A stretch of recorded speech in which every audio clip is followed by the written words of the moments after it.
নতুন কোন ফ্যাসিবাদকে জায়গা করতে দেবে না। প্রচারণার পাশাপাশি জনগণকে হ্যাঁ বাক্সে হ্যাঁ ব্যালটে ভোট দেওয়ার জন্য উদ্বুদ্ধ করবেন। একটি পক্ষ যে কোনো বাহানায় জুলাই সনদকে এবং বাংলাদেশের রাষ্ট্রীয় সংস্কার কার্যক্রমকে ব্যাহত করতে চায়। জুলাই সনদের বিপক্ষে যারা না বাক্সের জন্য ক্যাম্পেইন করবে, বাংলার মানুষ তাদেরকে প্রত্যাখ্যান করবে। আজকে বাংলাদেশ ইতিহাস সৃষ্টির এক দ্বার প্রান্তে উপনীত।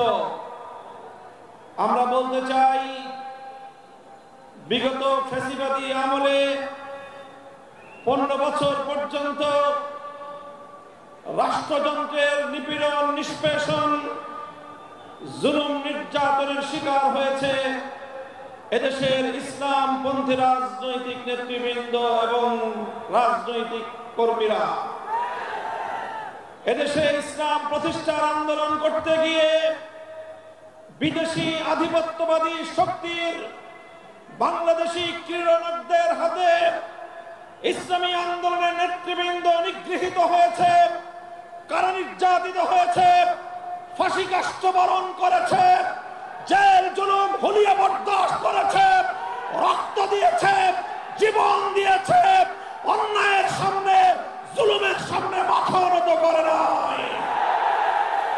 তাই আজ যখন জুলাই বিপ্লবের মধ্য দিয়ে ফ্যাসিবাদী শক্তি বিতাড়িত হয়েছে, বাংলাদেশ বিরোধী বিদেশি আধিপত্যবাদী শক্তি তারা আবার বাংলাদেশে নতুন আরেক শক্তির ঘাড়ে সওয়ার হওয়ার প্রচেষ্টা চালাচ্ছে।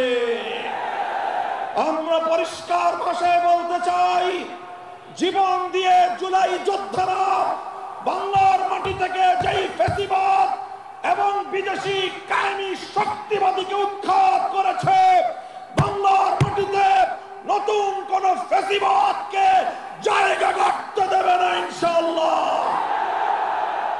তাই আমার প্রাণ প্রিয় দেশবাসী, আমাদেরকে মনে রাখতে হবে, সমাগত 2026 সালের ফেব্রুয়ারির যে নির্বাচন, এটি শুধু প্রতীকের নির্বাচন নয়, এটি জুলাই সনদ বাস্তবায়নের লক্ষ্যে ঐতিহাসিক গণভোটেরও নির্বাচন।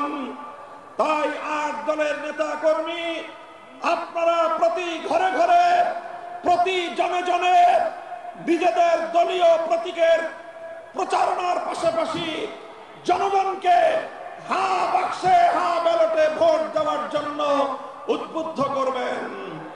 মনে রাখতে হবে, জুলাই সনদকে কেন্দ্র করে আজ বাংলাদেশ 2 শিবিরে বিভক্ত হয়েছে। একটি পক্ষ যে কোনো বাহানায় জুলাই সনদকে এবং বাংলাদেশের রাষ্ট্রীয় সংস্কার কার্যক্রমকে ব্যাহত করতে চায়। তারা চিন্তা করে, বিগত সময়ে বছরের পর বছর এক দল শাসন করেছে, আগামীতেও বছরের পর বছর অন্য কেউ এক দলীয় শাসন ব্যবস্থা কায়েম করার মধ্য দিয়ে বাংলার সম্পদ লুটপাট করবে, মানুষের রাজনৈতিক অধিকার তারা খর্ব করবে। আমরা বার্তা দিতে চাই, জুলাই সনদের বিপক্ষে যারা না বাক্সের জন্য ক্যাম্পেইন করবে, বাংলার মানুষ তাদেরকে প্রত্যাখ্যান করবে ইনশাআল্লাহ। সংগ্রামী সাথী ও বন্ধুগণ, সেই সাথে আমরা বলতে চাই, ইসলামী জনতাকে, ইসলামী রাজনীতিকে রুখে দেওয়ার দেশীয় এবং আন্তর্জাতিক ষড়যন্ত্র যাদের কাঁধে সওয়ার হয়েছে, তাদেরকে আমরা আবার নিজেদের রাজনৈতিক এজেন্ডা পুনর্বিবেচনা করবার সুপরামর্শ দিতে চাই। আমরা ইনশাআল্লাহ সমমনা ইসলামী দলগুলো ঐক্যবদ্ধ হয়ে বাংলার ধর্ম বর্ণ নির্বিশেষে প্রতিটি মানুষের কাছ থেকে গোটা বাংলাদেশ সফর করে যেই ভালোবাসা, যে অভূতপূর্ব সমর্থন আমরা প্রত্যক্ষ করেছি, বাংলাদেশ বিরোধী শক্তিরাজ মাথা খারাপ হয়ে গিয়েছে। আগামী নির্বাচনকে বানচাল করবার পায়তারা চালাচ্ছে।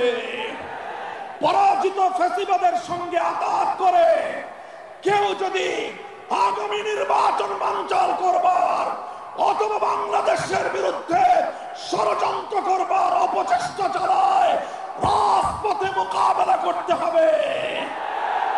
এই বাংলাদেশে আর কোনদিন ফ্যাসিবাদ ফিরে আসবে না ইনশাআল্লাহ।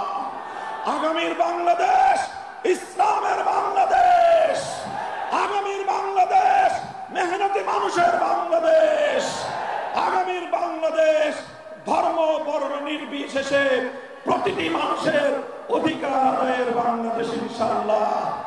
আমরা বিশ্বাস করি যে বৈষম্য বিরোধী আন্দোলনের মধ্য দিয়ে বৈষম্যহীন বাংলাদেশ গড়বার যে অভিপ্রায় নিয়ে জুলাই যোদ্ধারা রক্ত দিয়েছে, শাপলার যোদ্ধারা রক্ত দিয়েছে, সে বৈষম্যহীন ইনসাফপূর্ণ বাংলাদেশ গড়তে চাইলে আল কোরআনের বাংলাদেশ গড়তে হবে, ইসলামের বাংলাদেশ গড়তে হবে। সেই বাংলাদেশ গড়বার জন্য হাতে হাত রেখে ইস্পাত কঠিন ঐক্য গড়ে তুলে সকল বিভেদকে দু পায়ে ধরে ঐক্যের প্রাচীর তৈরি করে ইসলামী শক্তিকে ক্ষমতায় নেওয়ার জন্য আপনারা কারা কারা ঐক্যবদ্ধভাবে কাজ করতে প্রস্তুত?